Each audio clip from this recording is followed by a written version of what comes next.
BA second year.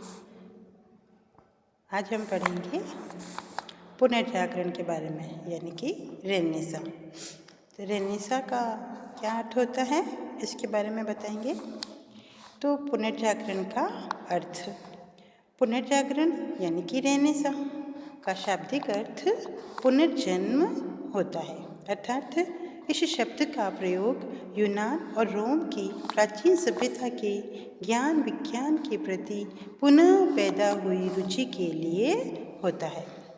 यूनान और रोम की सभ्यताओं के शास्त्रीय ग्रंथों का अध्ययन और अन्य उपलब्धियों ने यूरोपवासियों को बहुत प्रभावित किया।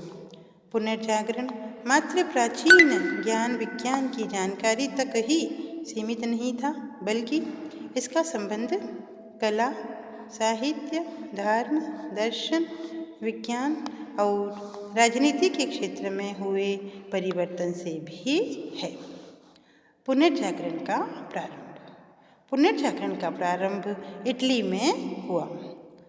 इसका एक अत्यंत महत्वपूर्ण कारण यह था कि यूरोप और पूर्व के देशों के मध्य व्यापार के पुनरुत्थान ने इटली के शहरों को सर्वाधिक संपन्न बना दिया था। यह संपूर्ण व्यापार लगभग पूर्णतः इटली के शहरों के नियंत्रण में था। 16वीं शताब्दी में इटली के अधिकांश भाग पर 5 प्रमुख राज्यों का नियंत्रण था।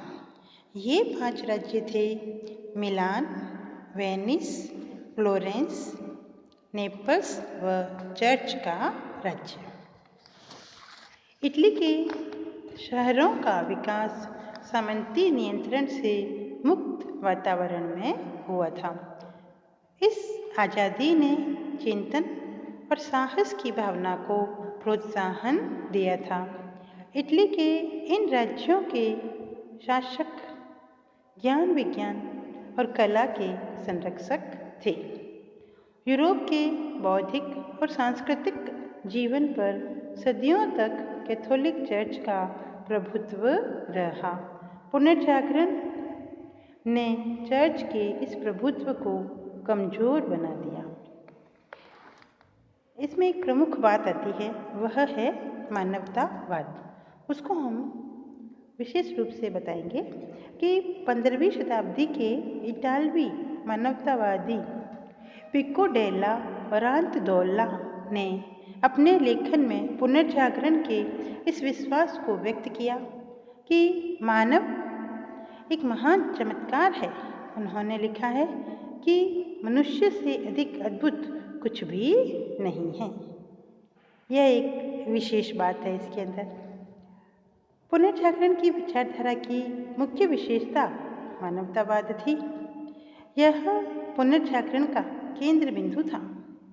मूलतः इसने दैवीय और पारलौकिक के स्थान पर मानवीय तथा प्राकृतिक सत्ता को महत्व प्रदान किया।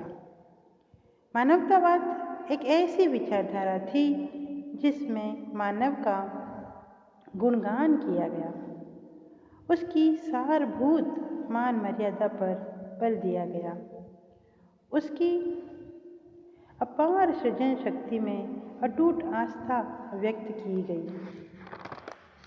तथा व्यक्ति के स्वातंत्र्य व व्यक्ति के अधिकारों की घोषणा की गई।